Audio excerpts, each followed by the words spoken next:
Boa noite a todos. Vamos iniciar nossa reunião. Neste momento, então, convido a todos os companheiros e irmãos presentes a elevarmos juntos os nossos pensamentos, buscando a companhia amorosa dos bons espíritos que trabalham em nome de Jesus, que aqui estão dispostos a nos atender nas nossas mais variadas necessidades do corpo e da alma, para que possamos formar neste momento um campo de trabalho onde a espiritualidade amiga encontre a possibilidade de atender-nos a todos nas nossas mais variadas necessidades. Por isso, nesse instante, Jesus, elevamos a Ti o nosso pensamento, pedindo-Te a presença amiga entre nós, confirmando as Tuas palavras de estar conosco sempre que nos reuníssemos em Seu nome. Nós vos pedimos que abençoe o nosso momento, que nos facilite a compreensão das Tuas leis magnânimas, que possamos melhorar a nossa visão do Seu papel em favor da humanidade, do grande sacrifício de amor que Tu nos ofereceste, renascendo entre nós, para nos trazer o caminho da verdade e da vida. Abençoa, Jesus, a nossa casa espírita, que tão bem faz a todos nós, que ela continue a exercer o seu mandato com humildade, com otimismo e com perseverança. Que a sua bondade, divino amigo, abrace a cada um dos presentes, encarnados e desencarnados, e que possamos juntos aprender de vós. Muito obrigado, Senhor, que a Tua paz seja conosco, hoje e sempre. Que assim seja.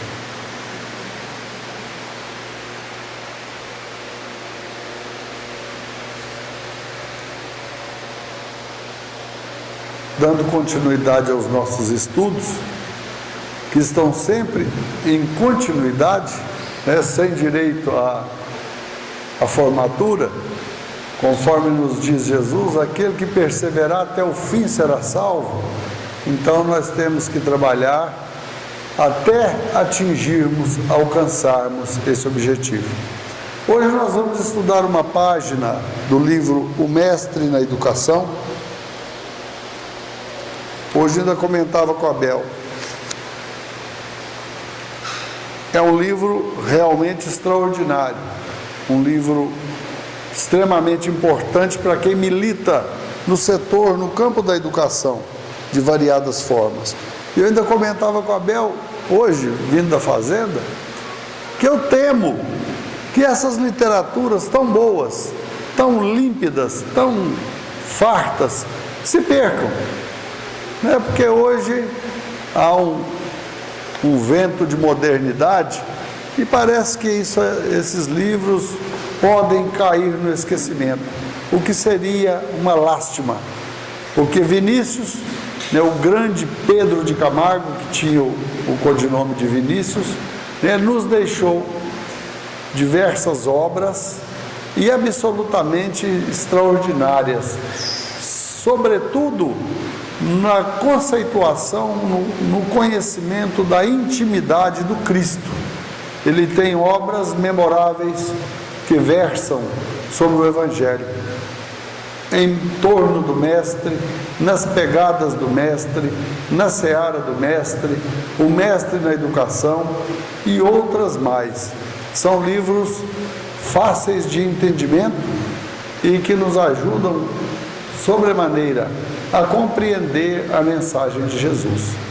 Vinícius viveu alguma coisa aí no sul de Minas, mas mais especialmente no interior de São Paulo, e fez um grande trabalho de divulgação da doutrina espírita. Nesta noite, o tema proposto intitula-se A Natureza Humana. E Vinícius faz uma análise de como é que se enxerga de forma sumária como se vê a natureza humana. E ele diz que um erro de graves consequências tem levado a humanidade a entender que o homem é visceralmente mau, intrinsecamente perverso e corrupto por natureza. Vocês acreditam nisso? Vocês acreditam nisso? Que o homem seja intrinsecamente mau, perverso e corrupto por natureza?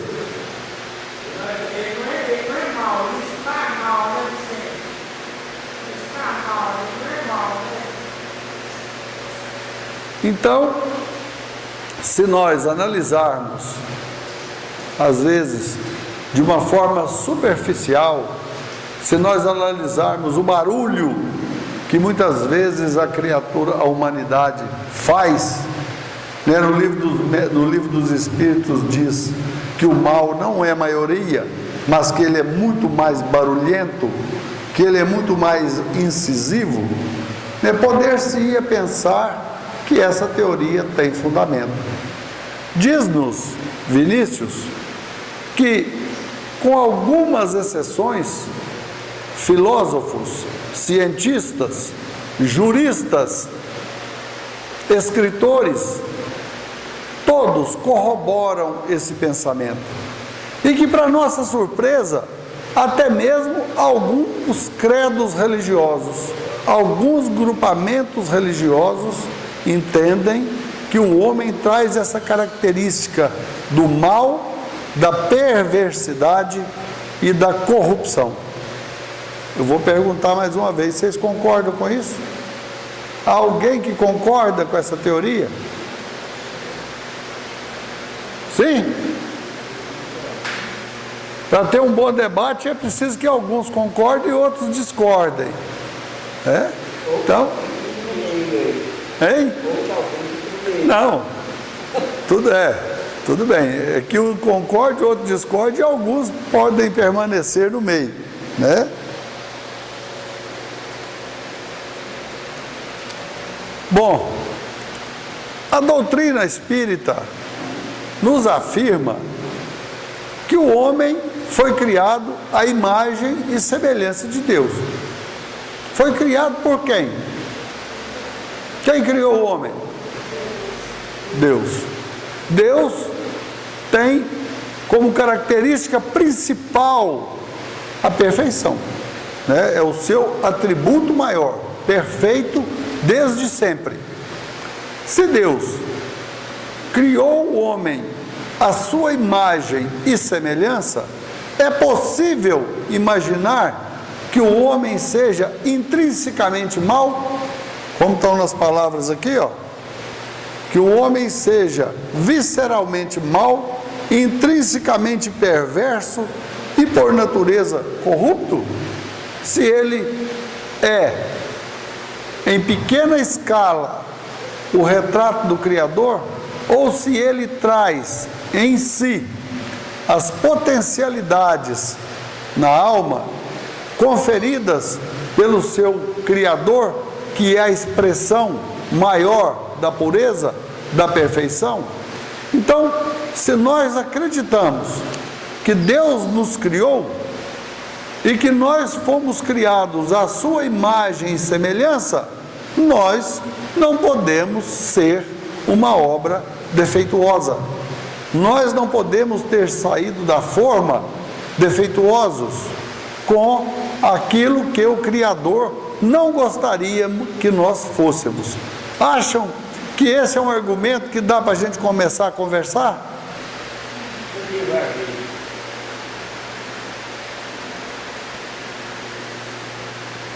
O livre-arbítrio, José, é o que faz de nós um ser que pensa, que decide, que escolhe, que planta e que tem que colher o que plantou. Isso é o uso do livre-arbítrio, nós vamos chegar lá.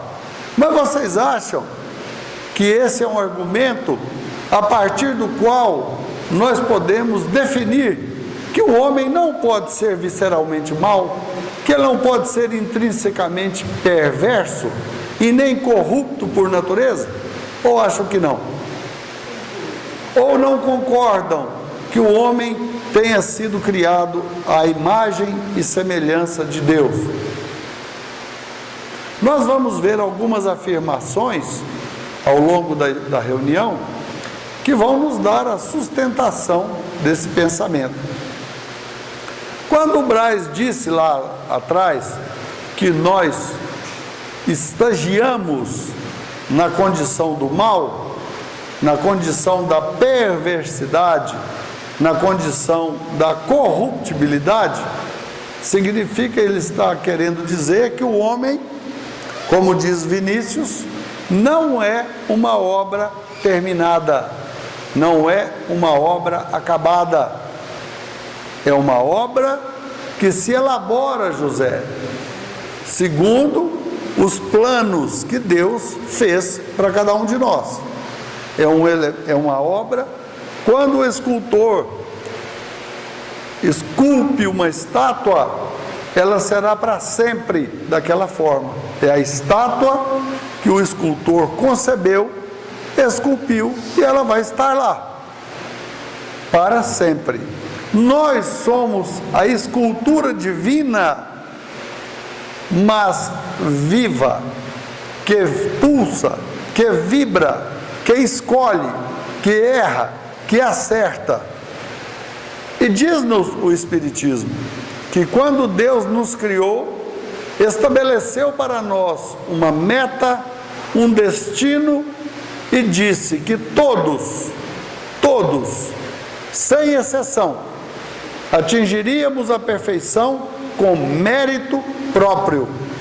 Veja bem, esse foi o caminho que Deus traçou para cada um de nós. O livre-arbítrio, Zé, foi um presente que Deus nos deu. Pergunta no Livro dos Espíritos: o homem tem liberdade nos seus atos? Sim. Se ele tem a liberdade de pensar, tem a liberdade de escolher. Sem isto, o homem seria uma máquina, algo produzido em série, e não existe. Cada um de nós é único. Deus não criou duas criaturas absolutamente iguais. Prova disso é que gêmeos univitelinos, que a gente tem dificuldade de diferenciar um do outro, às vezes têm personalidades opostas completamente. Eu conheci na escola agrícola 2 gêmeos absolutamente iguais. Engraçado o apelido deles, a hora que eu falar vocês vão achar interessante.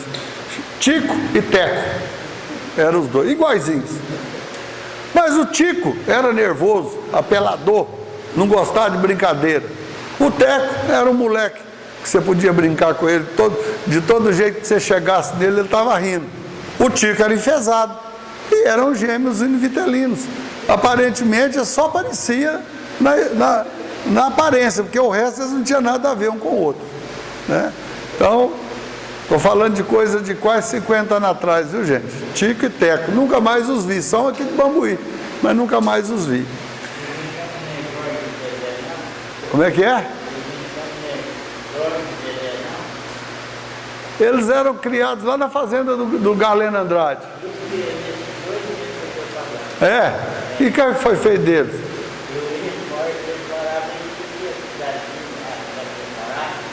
Tem 40 anos que eu não vejo eles, ou mais, talvez perto de 50. Então, nós somos a obra inacabada. Foi dado o ponto de partida. Segundo o Livro dos Espíritos, fomos criados simples e ignorantes. Simples no sentido de que nós ainda não estávamos contaminados por nenhum pensamento ruim, por nenhuma viciação, por nada que nós pudéssemos agregar de negativo à nossa intimidade. E ignorantes no sentido de ignorar, no sentido de não saber. Então nós fomos criados para aquela criatura que tem um ponto de partida e tem um destino a ser alcançado. Obra inacabada somos todos nós.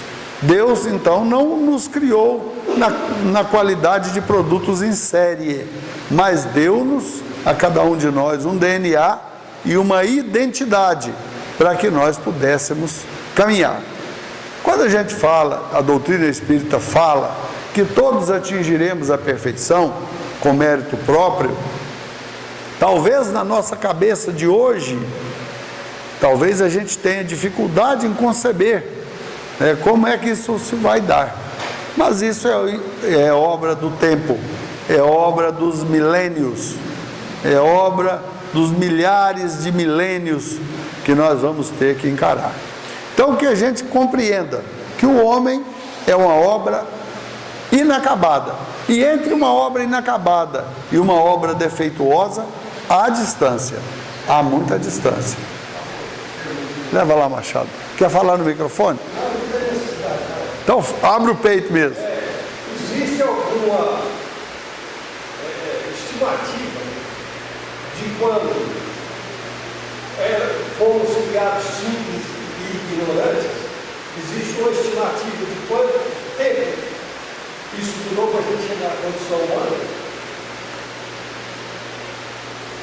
Não, os simples e ignorantes já na condição humana. O espírito já na sua condição humana, simples e ignorante. Nós não sabemos quanto tempo gastou para chegar nessa condição. Tá?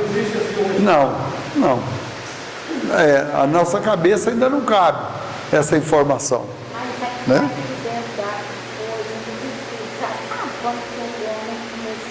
O homem na Terra, subentende-se, informam-nos que nós temos alguma coisa próximo de 40 mil anos. Todos nós. Isso é para a gente perceber quão baixo é o nosso aproveitamento. Quanto que nós aprendemos pouco em cada ida e cada vinda, né? Quanto que nós recebemos de talentos da mão do Criador e quantos destes talentos nós enterramos. Quantas encarnações nós recebemos com um planejamento divino, uma organização, e que nós não valorizamos a oportunidade e jogamos fora muitas oportunidades, até que no futuro Deus reúna aquele grupo novamente e empreenda uma nova etapa no grande teatro da vida, nesse particular. Mais alguma colocação, gente? Mais alguém quer falar? Entre obra, como eu disse, inacabada e obra defeituosa, há distância. Vinícius então nos convoca a raciocinar que o mal no homem, o mal que reside em nós, ou o que está em nós, ele é extrínseco e não intrínseco. É um mal que nós criamos, nós assimilamos, nós construímos do nosso exterior para o nosso interior. Que o mal não é intrínseco, não está dentro de nós, ele está agregado a nós, ele foi adquirido por nós, mas não faz parte da nossa intimidade. Então o mal é adquirido, e o mal significa simplesmente a ausência do bem. Como a luz, a treva também não existe, ela também significa apenas a ausência da luz. Então, bem entendido, segundo a nossa visão, segundo a criação que tivemos, a imagem e semelhança do Pai, o mal que está em nós foi adquirido, é extrínseco, não é intrínseco à nossa intimidade.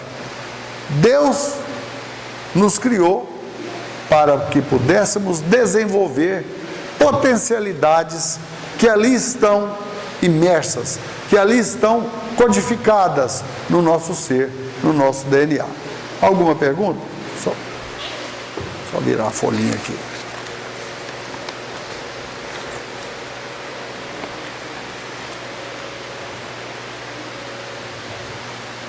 Alguma dúvida, gente? Alguma colocação que queira me ajudar? O problema do mal se resolve pela educação, que é um apelo dirigido aos potenciais da alma.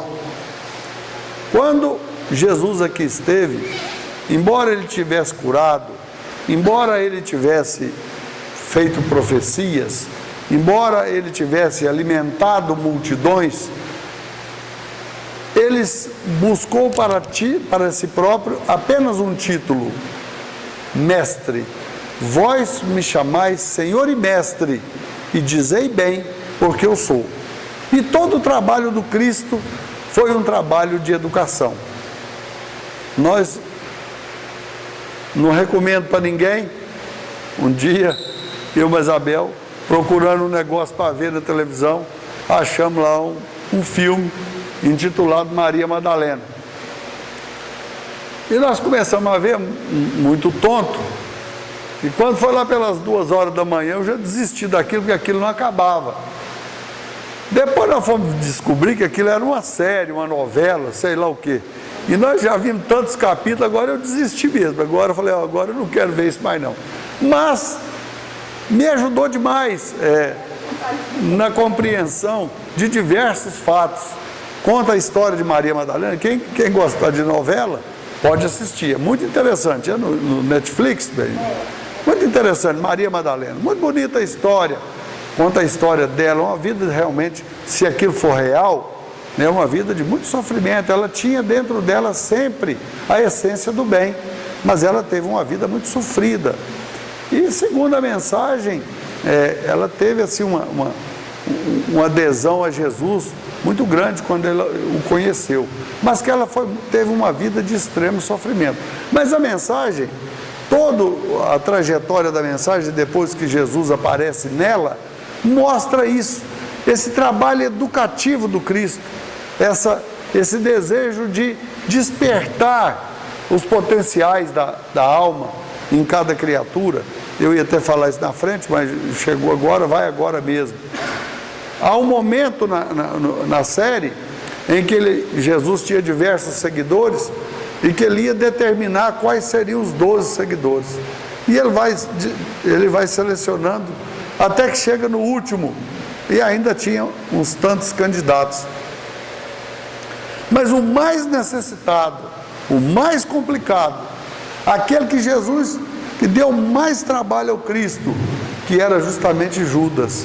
Então ele fala, na última hora então ele escolhe o 12º, que era o Judas. E fica claro que Judas foi escolhido pelo amor do Cristo, pela misericórdia, porque ele estava tão fora do caminho, ele estava tão fora do rumo, ele tinha tendências tão abomináveis, que Jesus falou, é com esse que eu vou, né? Então, concebe-se que o mal poderá ser vencido pela educação, e é o que Jesus fez. E veja bem, que nem Jesus conseguiu com Judas naquela encarnação. Então a gente vai vendo, apesar do Judas convivendo com Jesus, as suas tendências, né? As suas dificuldades, e mesmo naquela convivência próxima, naquela encarnação, Jesus não conseguiu com ele o êxito que poderia. Então, quando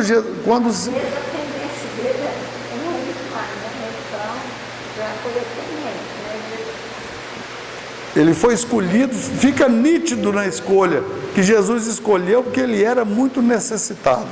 É onde Jesus exerceu a misericórdia. Os outros seriam realmente trabalhadores do Evangelho, fariam um trabalho. E Judas, parece que Jesus escolheu, foi para tentar ajudá-lo mesmo, de uma forma mais vigorosa. Então, todo o trabalho do Cristo era um trabalho no sentido de despertar a divindade oculta no ser. Se no outro tempo a educação foi trabalhada de forma muito agressiva, de forma abusiva, Aqui não tem ninguém que se lembra que vivenciou a palmatória. Você, Zé? Você é antiguinho, hein, só? Zé Moreira. Você não conhece, você viu falar, você já pode ter visto a palmatória. Alguém aqui sabe o que é palmatória? Sabe, gente? Tira a máscara, então explica o que é palmatória, Zé. Quando a pessoa errava, ou quando ela era submetida a um interrogatório na escola, ou qualquer coisa que ela errasse, ela então tinha que estender a mão e uma tabuinha cheia de buraquinho, era batido na mão e fazia um estrago na mão do indivíduo, né? Como forma de castigo pelo fato de ter errado. Então é evidente, fala, Zé.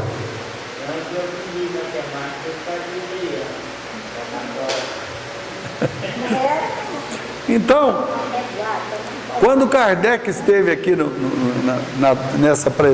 naquela encarnação, ele foi enviado para uma escola em Verdun com o grande mestre Pestalozzi. Olha, o Zé está falando de coisa de meados do século XX. Nós estamos falando de meados do século XIX. Olha quanto o Pestalozzi estava na frente. O Pestalozzi foi um emérito educador e Kardec aprendeu com ele, passou por ele no educandário de Verdun, e ele naquela época já dizia que a educação efetiva, a educação que alcança os melhores resultados, é aquela que é feita pelo estímulo, pelo gosto de aprender, pelo estímulo aos potenciais, às potencialidades. 100 anos depois, no Brasil ainda estava se utilizando a palmatória. Então o grande Pestalozzi criou naquela época um método atraente, onde as crianças tinham prazer em ir para a escola, tinham gosto de ir para a escola. Os pequenos hoje, que estão com 2, 3, 4 anos, estão vivenciando essa situação, querem ir para a escola, porque criou-se na escola um ambiente agradável, um ambiente favorável a um bom relacionamento entre as crianças. Então o trabalho de Jesus era o de acordar a potencialidade que havia em cada um de nós. Ele conhecia, sabia muito bem do que cada um de nós era capaz. Então o seu trabalho foi dessa forma. Então nos diz Vinícius, Jesus, o maior educador de todos os tempos, que o mundo conheceu e conhecerá. Jesus acredita piamente na redenção do ímpio, que é acordar a divindade oculta no ser. Então veja bem, por que Jesus se prepara depois de... Na verdade, Jesus, eu já disse isso aqui, Jesus não cabe na nossa compreensão. Por mais que a gente queira compreendê-lo, por mais que a gente queira fazê-lo homem, e é isso que ele quis se fazer, homem, para viver entre nós, sem essa conceituação que ele fosse Deus, Jesus não cabe nas nossas conceituações. Porque se nós pegarmos a literatura espírita, que diz que há 4 bilhões e 500 milhões de anos atrás, Jesus já era o Cristo, Jesus já era um Espírito perfeito, como é que ele vai caber dentro da nossa cabeça? Então, quando Jesus se destaca da governadoria do orbe, onde ele governa o planeta Terra, para renascer no terreno desértico dos corações humanos e da própria Palestina, é inimaginável para nós a carga de amor, de sentimento, de misericórdia pela humanidade, de que Jesus se fazia possuidor. Então é o maior educador de todos os tempos, que ainda não cabe na nossa cabeça. Tanto que Jesus é utilizado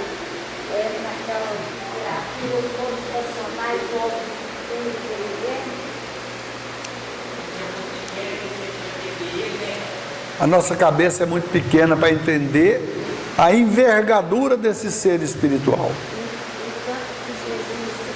Se você quiser falar, fala no microfone, senão seus colegas não escutam. Passa aí, Felipe.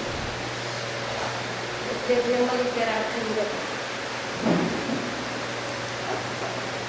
Você vê uma literatura como a de Augusto Cury, que não é religiosa, não tem nenhum religioso, ver como Jesus era uma pessoa que estimulava todas as pessoas a acreditarem no potencial de cada um. Todo mundo tem um potencial, porque quantos livros foram escritos por ele falando de Jesus.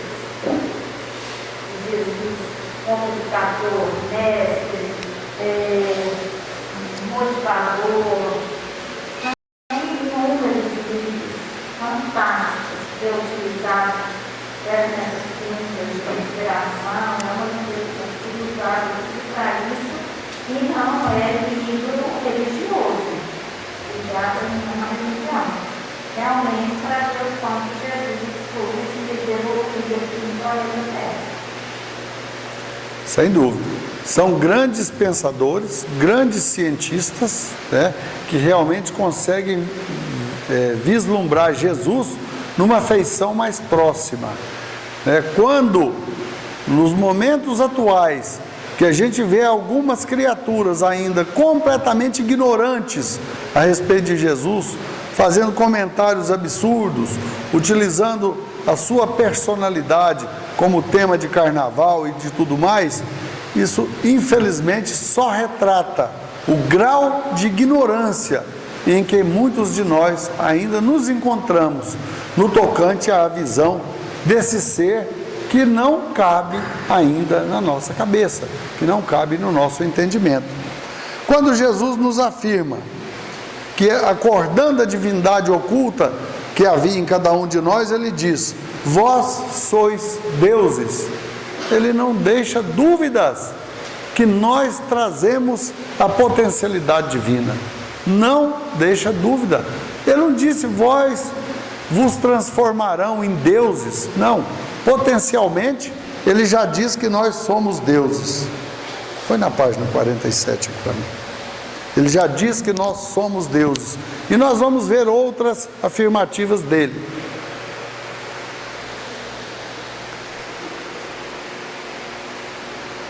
Jesus sabia que o trabalho de redenção se resume em acordar a divindade oculta na psique humana. Sua atuação se efetuou sempre nesse sentido. Jamais o encontramos abatendo o ânimo ou aviltando o caráter do pecador. Fosse esse pecador um ladrão confesso, fosse uma adúltera apulpada pela turbamulta. Os sãos não precisam de médico, mas sim os doentes. Tal o critério que adotava. Invariavelmente agia sobre algo de puro e de incorruptível que existe no espírito do homem. Então veja bem, quando eu disse da tolerância e da bondade dele em relação a Lázaro, ele estava fazendo a aula prática de que aquele era o mais necessitado de todos. Não desistiu dele, mas naquela presente existência ele não conseguiu o êxito que ele gostaria de ter em relação ao Lázaro. Mestre na educação, sede perfeitos, como vosso Pai Celestial é perfeito. Olha, é uma outra colocação incisiva do Cristo. Sede vós perfeitos, como vosso Pai Celestial é perfeito. Significa então, gente, que apesar do desconforto que trazemos na alma, devido às nossas atitudes muitas vezes inconsistentes, em desacordo com a doutrina do Cristo, Jesus afirma alto e bom tom que a perfeição é uma possibilidade latente em nosso ser. Vós sois deuses, é a primeira afirmação. A segunda, sede vós perfeitos, como perfeito é o vosso Pai Celestial. Numa terceira aplicação, ele diz: brilhe a vossa luz diante dos homens, para que eles vejam as suas boas obras e glorifique ao nosso Pai que está nos céus. Brilhe a vossa luz. Então ele não deixa dúvida que essa luz já está em nós. Ela está suja, ela está empoeirada, ela está coberta de cinzas, mas ela já existe. Compreendendo também nessa mesma colocação, o grande apóstolo dos gentios, que talvez tenha sido aquele que melhor compreendeu Jesus, diz assim: o templo de Deus, que sois vós, é santo. Ignoras acaso que o Espírito Divino habita em vós? Então veja bem, espíritos que compreenderam, que tiveram uma visão dilatada, diz da santificação que somos cada um de nós. O templo de Deus, que sois vós, é santo. Ignorais acaso que a divindade habita em vós? Então veja bem, gente, não há dúvidas que Jesus acredita na nossa possibilidade de vencer as dificuldades, de vencer aquilo que nós enxertamos no nosso ser ao longo das jornadas, ao longo da vida. Significa que Jesus não desistiu, nem desiste de cada um de nós. Quando ele afirma no Evangelho: nenhuma das ovelhas que o Pai me confiou se perderá. Então nós não podemos jamais admitir que o homem seja visceralmente mau, intrinsecamente perverso e corrupto por natureza. Conforme a fala do Braz, nós podemos estar vivenciando cada uma dessas situações, mas não é para sempre. Isso é temporário, porque circunstâncias, situações mexerão conosco no sentido de nos fazer repensar as nossas atitudes. Alguma pergunta, gente? Alguma colocação? Alguma contribuição?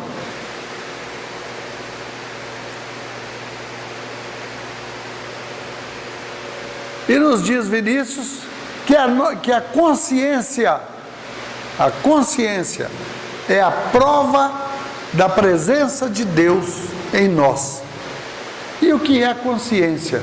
Vamos ouvir algumas opiniões. O que vocês acham que é a consciência? Vocês acham que todo mundo tem consciência? Todos temos a voz da consciência? Todos temos? A voz da consciência é uma ajuda, é um colete salva-vidas que Deus nos oferece. O que vocês acham?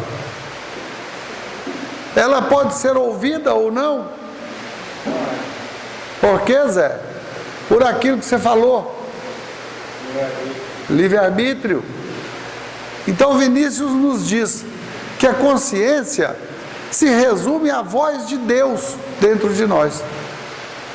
E ele fala de uma forma muito bonita, que é uma voz frágil, débil, uma voz aparentemente fraca, mas ela não é fraca não, uma voz débil, mas insopitável, uma voz que se manifesta de forma veemente, que condena o mal e aplaude o bem. Então veja bem, é uma voz débil, mas que se manifesta, aplaudindo o bem e condenando o mal. Diz-nos Vinícius, é Deus em nós. Ela pode não ser ouvida, pode não ser atendida, pelo uso que fazemos, pelo mau uso que fazemos das nossas liberdades de escolha. E Vinícius diz: educar é o bem maior que se pode fazer pelo indivíduo. Então, quando nós não damos ouvidos à consciência, Significa que nós estamos exercendo o direito do livre-arbítrio. E por que isso acontece? Conforme nos diz Vinícius,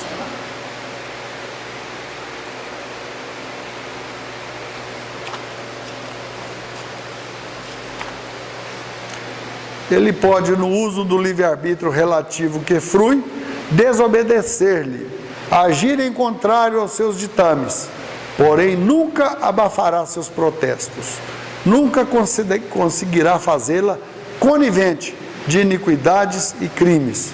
A consciência é o juiz íntegro, cuja toga não se macula, e cuja sentença ouviremos sempre, quer queiramos, quer não, censurando nossa conduta irregular.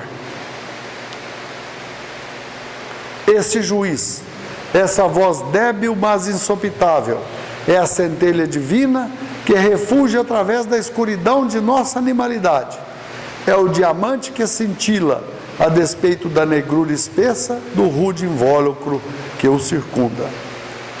Então, não podemos desanimar de nós e não podemos desanimar das pessoas, porque nós todos, para todos nós, surgirão na grande esteira da vida circunstâncias, situações que mexerão conosco, com a nossa intimidade, com o objetivo de nos fazer crescer, com o objetivo de nos fazer repensar nossas atitudes, com o objetivo de nos fazer valorizar oportunidades que de um momento para outro surgem na nossa vida. Ou muitas vezes perdas, frustrações, tristezas, dores, dificuldades, que não têm outro objetivo, senão nos impulsionar para cima, nos impulsionar para o alto. Quando fala dos métodos de educação quando se fala dos métodos educativos de Jesus, Jesus verdadeiro mestre, Deus nos mandou, enviou Jesus para que nos ensinasse. Você vê o quanto é importante alguém que ensina. Olha a condição dos pais, a irmã, dos professores. Eles são pessoas necessárias para a evolução. São verdadeiras pessoas que ajudam na construção do ser, de melhorar o ser. São coisas ligadas na educação. Olha os pais, o quanto é importante os pais dos filhos. Precisava até ler aqui para dar o acabamento do que você está falando aí, quer ver? O que Vinícius coloca?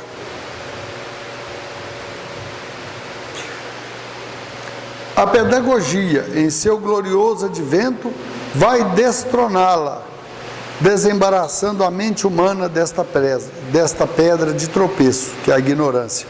A verdade está com a pedagogia. Com a teologia, o caos, a confusão, as trevas. Com a pedagogia está o otimismo sadio, alegre e forte. Por isso Jesus disse: eu sou mestre. Vós me chamais Senhor e Mestre, e dizei bem, porque eu sou. Agora só algumas informações de alguns pensadores. Kant, o filósofo, assim compreende a educação: desenvolver no indivíduo toda a perfeição de que ele é suscetível. Tal é o fim da educação. Desenvolver no indivíduo, Kant, toda a perfeição de que ele é suscetível. Pestalozzi, o pedagogista consumado, diz: educar é desenvolver progressivamente as faculdades espirituais do homem. John Locke, educar é fazer espíritos retos, dispostos a todo momento a não praticarem coisa alguma que não seja conforme à dignidade e à excelência de uma criatura sensata. Lessing, autoridade não menos ilustre, compara a obra de educação à obra de revelação e diz: a educação determina e acelera o progresso e o aperfeiçoamento do homem.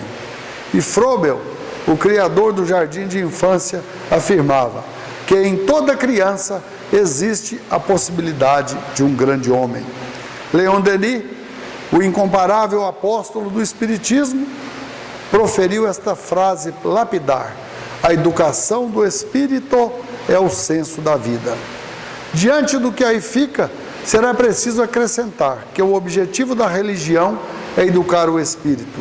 Se o sal se tornar insípido, com que se servirá? Como Jesus, os educadores dignos de tal nome creem firmemente na reabilitação dos maus.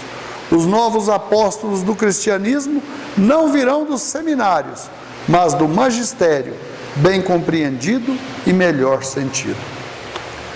Então, dessa forma, segundo aquilo que Vinícius nos oferece de reflexões, não podemos desanimar da possibilidade da remissão de todos nós. É claro que podem existir hoje, no ambiente da Terra, criaturas tão distantes do desejável, do mínimo desejável, criaturas tão absurdamente atrasadas na sua prática, na sua conduta moral, criaturas que, para alcançar os seus objetivos, destrói milhares, milhões de vítimas, para atender às suas ambições, que poder-se-ia pensar que para essas não há recurso, mas na casa de meu pai há muitas moradas, segundo dizia Jesus.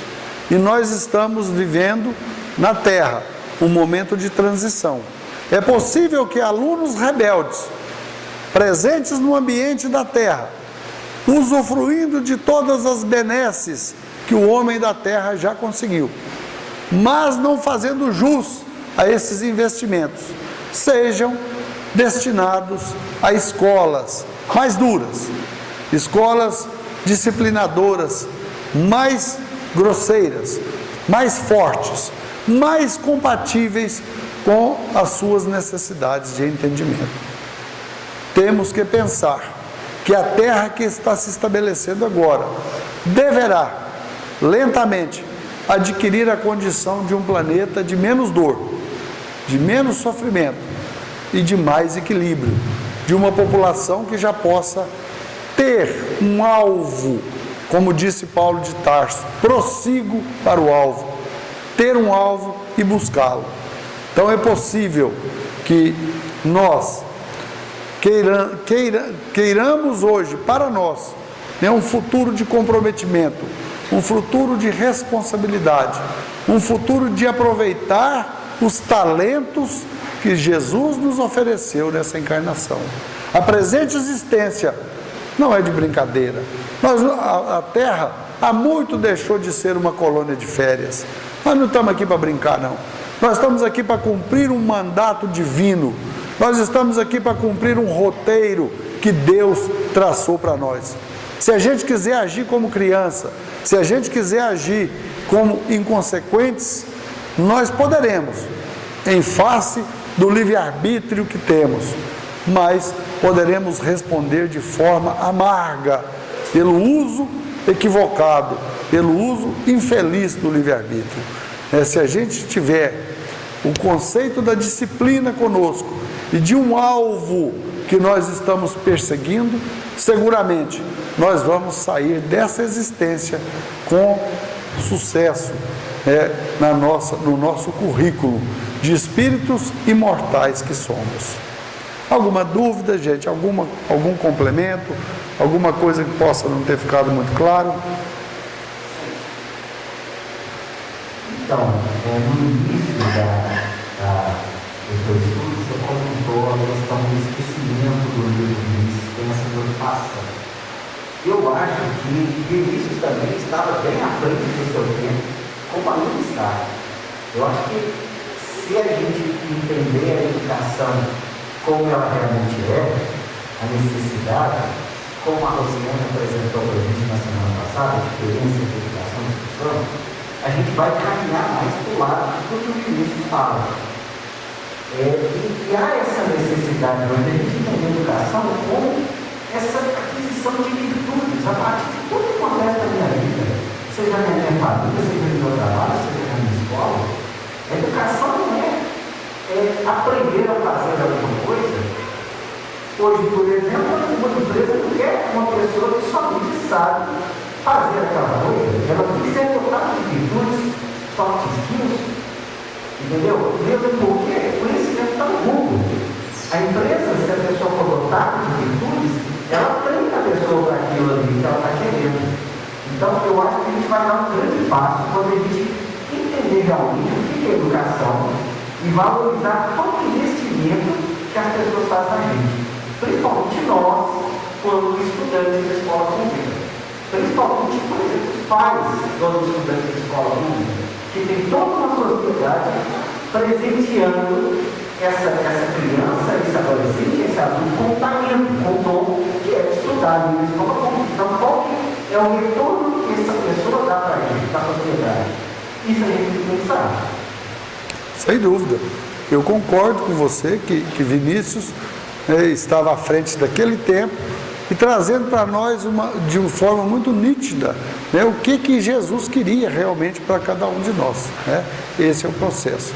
Então voltamos a dizer e a afirmar alto e bom tom: se somos criados à imagem e semelhança de Deus, e se trazemos em nós a divindade oculta na nossa intimidade, cabe a nós desenvolver os nossos potenciais.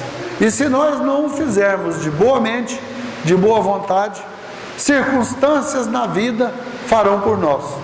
Conta uma mensagem de uma figueira que o dono do pomar disse ao seu cuidador, ao seu mordomo: fulano, há 4 anos, há 3 anos eu venho aqui e não vejo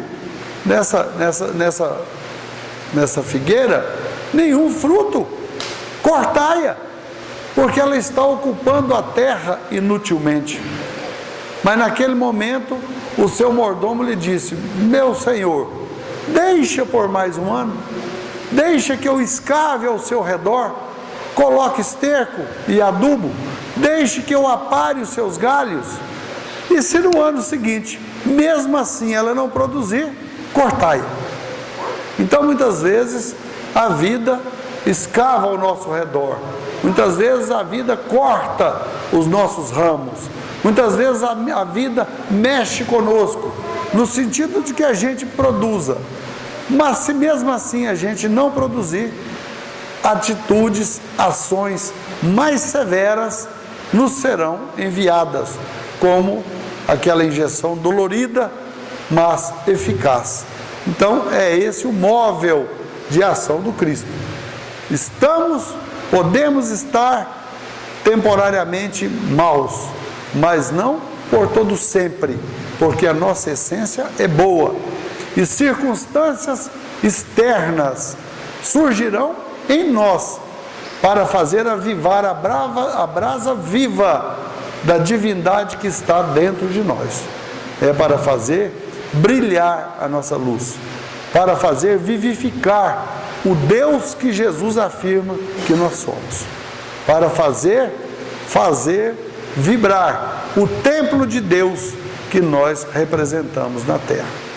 Que Jesus nos abençoe, que a paz do nosso Mestre nos acompanhe pela semana fora.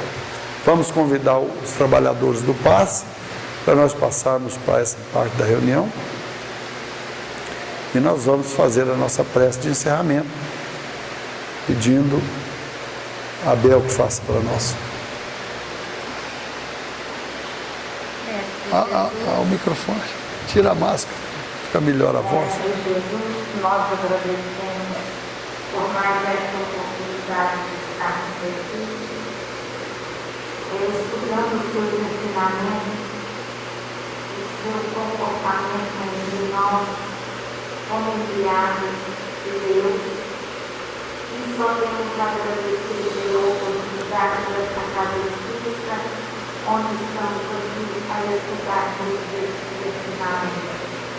E nós tenhamos a certeza que a natureza humana é a natureza divina, que temos dentro de nós a artista divina que Deus nos deu. E por isso não podemos desistir de nós. Temos compromisso conosco e com a humanidade. que possamos a cada dia mais sermos pessoas que